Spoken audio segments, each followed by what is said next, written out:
अगर देखो एक बात सुनो मेरी, एग्जाम टाइम पे क्या होता है, एग्जाम टाइम पे डर सबको लगता है। अगर मैं स्टूडेंट हूँ मुझे भी लगेगा। अब जैसे मैं एक कोर्स कर रहा हूँ आजकल, तो उस कोर्स का एग्जाम है मेरा, तो मुझे भी डर लग रहा है। मतलब डरता तो मैं भी हूँ, हर आदमी को डर लगता है एग्जाम से पहले। और अगर आपको ऐसा फील होता है कि यार अब तो टाइम नहीं बचा, अब तो बहुत लेट हो गए, अब हम पढ़ नहीं पाएंगे, तो पूरब आप भी मेरी बात ध्यान सुनो। तो एक मेरी बात का ट्रस्ट कर लेना कि एग्जाम के पहले का जो टाइम होता है, इस टाइम का 1 घंटा आपके नॉर्मल डेज के 10 दिन के बराबर होता है। जैसे अगर मान लो, आप कहाँ रहते हो पूरब?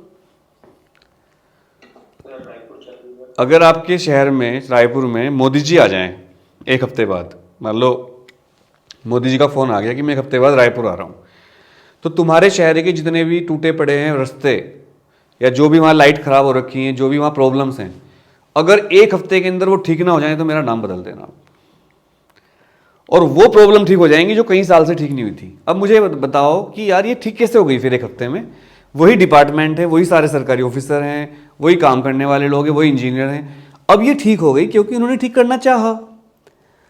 और मोदी जी आने का मतलब इसलिए है कि मोदी जी मतलब आपके बोर्ड एग्जाम। तो मेरा एक्सपीरियंस है कि चलो मैं आपको एक बात बताता हूँ, मैं हर साल एक बैच लॉन्च करता हूँ, उसका नाम होता है बेड़ा पार बैच। ये तो बीकेपी है, बोर्ड को फोड़, अभी जो पढ़ रहे हो आप। 1 हफ्ते का बैच लॉन्च करता हूँ मैं, शायद मैं अकेला टीचर हूँ पूरे देश के अंदर जो 1 हफ्ते का बैच लॉन्च करता हूँ मैं। उसका नाम है बेड़ा पार बैच। वो केवल फिजिक्स का होता है, लेकिन 1 हफ्ते की उसकी फीस भी 1,000 रुपये लेता हूँ मैं।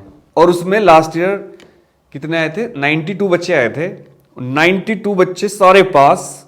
और वो बच्चे वो थे जो बिल्कुल उनके पेरेंट्स को भी यकीन नहीं था कि वो पास हो जाएंगे, वो बच्चे थे वो।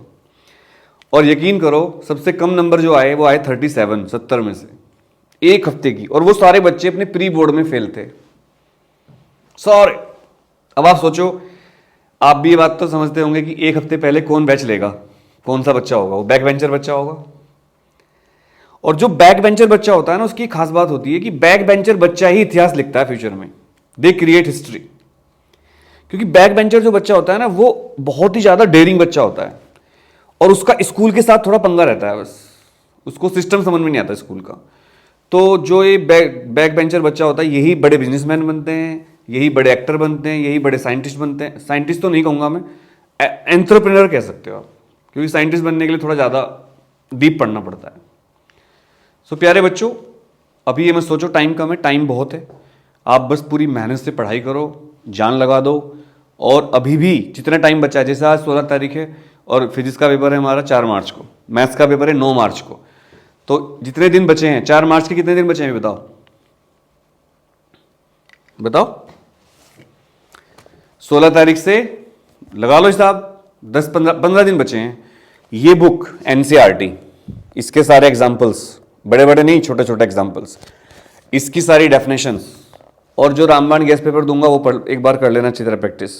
और कम से कम 3 पिछले सालों के पेपर कर लो, जो मतलब अभी 2024 है, 2023, 22 और 21, ये 3 पेपर सोल्व कर लो पीवाईक्यू वाले।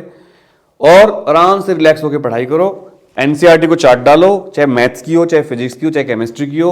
और केमिस्ट्री का तो पूरा पेपर ही एनसीईआरटी से आता है, फिजिक्स का थोड़ा बाहर से आ सकता है, थोड़ा सा। अच्छा, पेपर कितना भी हार्ड हो कभी, तो याद रखना पेपर कभी भी 10% से ज्यादा हार्ड नहीं बनता।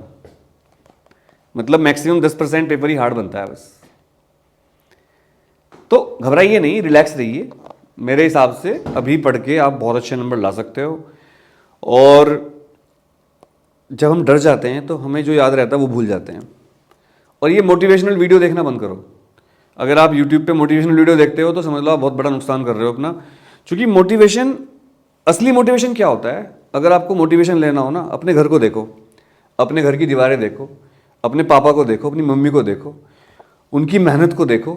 ये देखो कि आप थोड़े दिन बाद कहाँ पहुँच जाओगे, आप कितना तरक्की कर पाओगे लाइफ में, आपको अपने पापा को कितनी वैल्यू ऐड करनी है लाइफ में, आपके घर की स्थिति क्या है, आपके मोहल्ले वाले आपकी मजाक उड़ाने के तैयार बैठे हैं, आपके रिश्तेदार हैं, आपके जो लोग हैं जो आपको फेलियर देखना चाहते हैं, उनके हिसाब से आप सोचो। वो उससे बड़ा कोई मोटिवेशन नहीं होगा।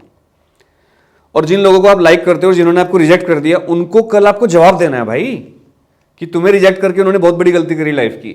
आज जो आपकी मजाक उड़ाते हैं, कल वो आपसे अपॉइंटमेंट लेकर मिलेंगे। इस तरह पढ़ो कि भाई तुमसे मिलना मुश्किल हो जाए। तुम्हारे दोस्त 10 साल बाद, अरे यार पूरब से मिलूं कैसे मैं, यार मैं परखड़ से कैसे मिलूं, जुगाड़ निकालना पड़ेगा कोई। क्यों? परखड़ तो डीएम साहब है किसी शहर के, पूरब तो किसी बहुत बड़ा ऑफिसर बन गया, उससे मिलना ही मुश्किल हो रहा है। इस तरह आप अपनी पढ़ाई करिए, ठीक है बेटा। और ये टाइम कम नहीं है, टाइम बहुत है यार, बहुत टाइम है। 10 दिन में तो आप पलट दोगे दुनिया को। Wish you all the best, thank you. कौन सा सैंपल पेपर सॉल्व नहीं हो रहा है?